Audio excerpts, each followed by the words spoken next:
Magandang araw po mga boss. At welcome back po. Sa pagkakataong ito ay magluluto po tayo ng sabaw na baboy na buto-buto, yung ribs. Kaya lang yung ribs natin na cut ito ay hindi talaga puro ribs. May mga ano siya. Pero ribs pa rin yan mga boss.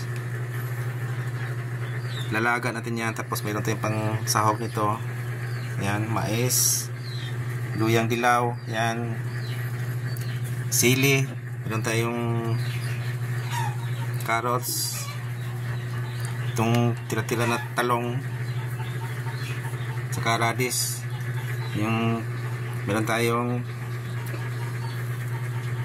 sibuyas, kamatis, at saka itong pitsay. Saka meron pa rin tayong pang ano, ang appetizer, itong guso na kilaw mga boss. Yung ano natin, sasahog natin ito ay meron tayong luya, itong kamatis, meron itong kalamansi, at saka itong mga maliliit na sili na 2 piraso. Yan lang yung available mga boss. At saka yung kamatis. Yan. Prepare ko na lang yan pag mamaya. Tapos ko na yan nalinisan, tapos ito na lang yung hiwain ko mga boss. Babalikan ko kayo mamaya.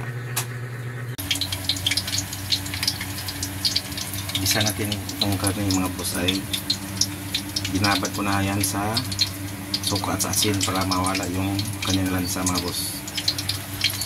Okay. Tapos igisa natin dito sa may bawang, wali, tapos pag sandali lang, gisa namin sandali, tapos dilipat natin dito sa pinakulong tubig para doon siya palambutin.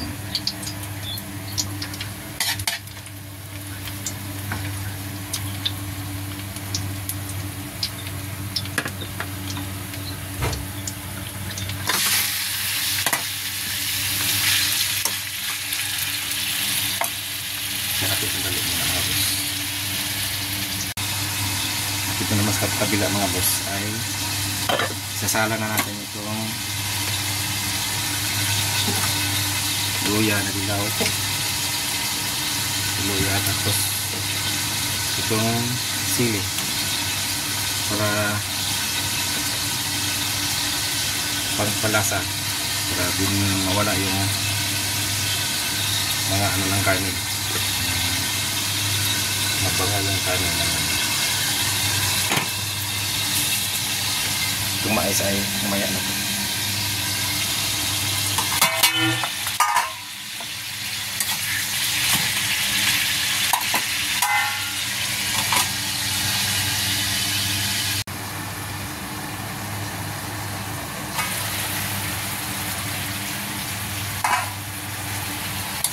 Sama-sama na ito mga boss.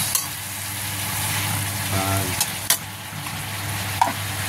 kumulo na itong sa kabila ay pwede na natin ilipat yung karne para tuluyan na po siyang palambutin.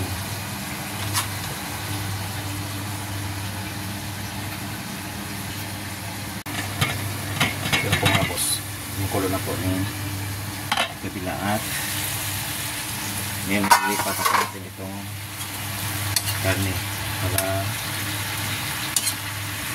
dito na siya palambutin sa tubig, kasi ano to, sabaw ko kasi ito mga boss, nilaga.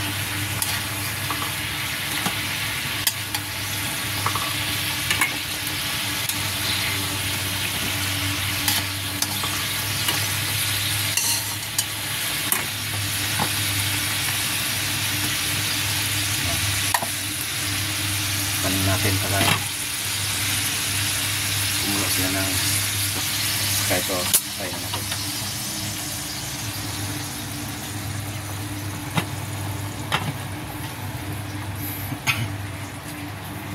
Hinaan na natin yung apoy para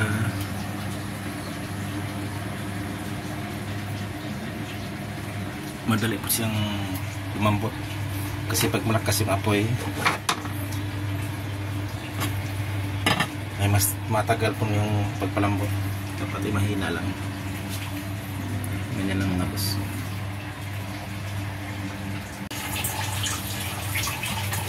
Napulo na po si mga boss. At pinapalambot na po natin yung karne bago natin ilagay yung mga ibang sahog po natin. Palambutin na. At nung maghintay tayo sa pagpalambot nito ay gagawin na natin itong ating gusto na salad. Tapos appetizer. Iwain ko muna itong mga sahog niya at saka ihalo mga boss. Itong kamatis mga boss ay natanggalan ko muna ng buto bago ko kahiwain. Ayaw ko kasi kumain ng buto mga boss ng kamatis. Yan lang. I-prepare ko muna itong mga iba tapos ihalo na natin mga boss. Ito na po siya mga boss. Nahihanda ko na itong mga sahog, mga sagkap niya. Yan. Saka itong kalamansi na may kunting sili at saka suka. Tapos ihalo na natin dito para timplahan pa natin. Lagyan natin ng asin at saka bitchin pampalasa. Yan mga boss.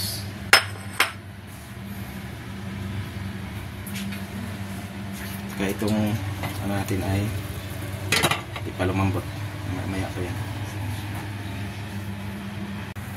At ito na po boss yung ating appetizer mga boss. Pwede na po siya pang serve. Yan. Kasi itong ating pinakuluan ay lambot na po siya. So natin sali na itong mais. Lumabot din yung mais.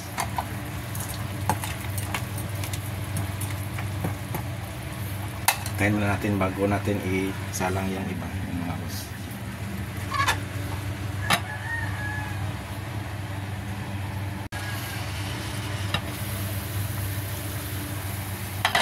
Una na lang natin kunti itong mais mga boss at saka isasala na natin yung iba para lumambot na rin.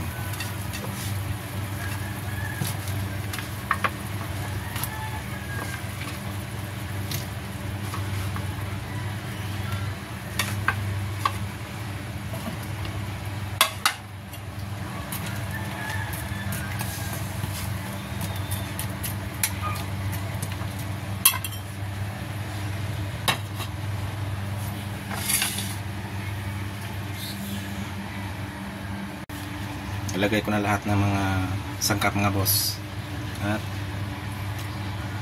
mamaya ay okay na to. Masyado siyang puno kasi maliit yung lagayan natin. Baka nagtaka kayo ng maingay yung place na nilutuan natin kasi yan sa meron tayong sauce na DIY. Ilagay ko dyan kasi wala naman tayong rinse room. Mga boss nyo na nag-iingay. Ito pa mga boss sa pinakahuli na part ay nilagyan po natin ng pampaasim para manalong sumarap yung kanyang sabaw. Yan lang po mga boss. Hindi ko nasabi kanina kaya nilagay ko na lang sa huli.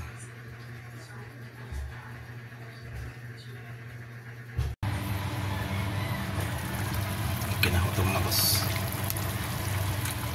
maya ay